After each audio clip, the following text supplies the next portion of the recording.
The sea was eerily calm on December 5th, 1872, when the crew of the Dei Gratia spotted a ship drifting in the Atlantic.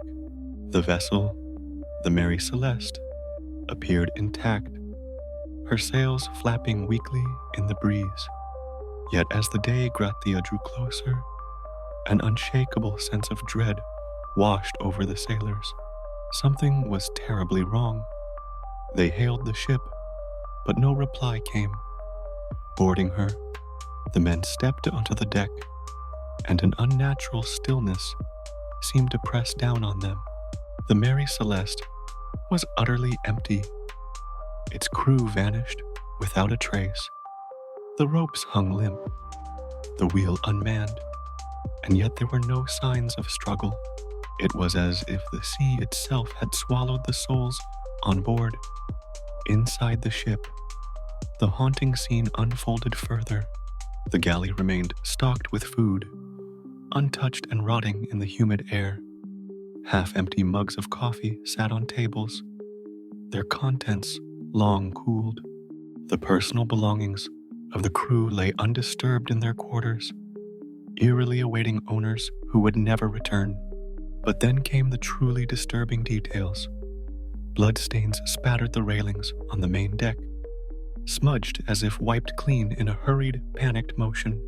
A child's small shoe lay abandoned in the captain's cabin, sitting next to a doll with its face grotesquely smashed in. The ship's log, found in the captain's quarters, offered no help. Its final entry, dated 9 days prior, spoke of calm seas and routine progress. There was no sign of storm, no indication of danger. The lifeboat was missing, but the ropes securing it had been cut. Not cleanly, but in jagged, frantic hacks. Why would the crew abandon a perfectly seaworthy ship? And where had they gone? Theories soon began to swirl. Pirates? No. None of the cargo of industrial alcohol was missing. A mutiny? There was no blood, no weapons, no bodies. Yet something unthinkable had clearly happened aboard. One theory spoke of the alcohol cargo leaking and releasing toxic fumes. Perhaps the crew panicked, fearing an explosion. But if the two were true, why hadn't they returned when the ship stayed intact? And why was there no sign of them in the vast, unbroken expanse of the Atlantic? But darker, more chilling whispers soon followed. Sailors began to talk of something unnatural. Some believed a terrible force, something ancient and malevolent, had claimed the Mary Celeste as its own. They spoke of ghostly figures seen by passing ships in the years before her ill-fated voyage, of shadows moving across her deck when no one was aboard, of an evil presence that grew stronger with each journey.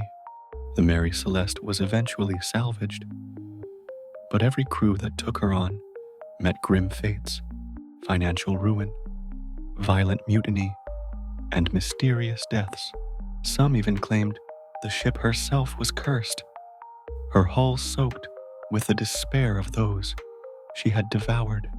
To this day, no one knows what truly happened to the Mary Celeste and her crew. Did they flee in terror from some unseen horror? Were they dragged into the abyss by an unspeakable force? The answers remain buried in the cold, black waters of the Atlantic. The Mary Celeste haunts maritime lore not just as a ghost ship, but as a chilling reminder of the things we cannot see and the things we cannot escape. Don't forget to subscribe for more scary, mysterious, and haunting stories.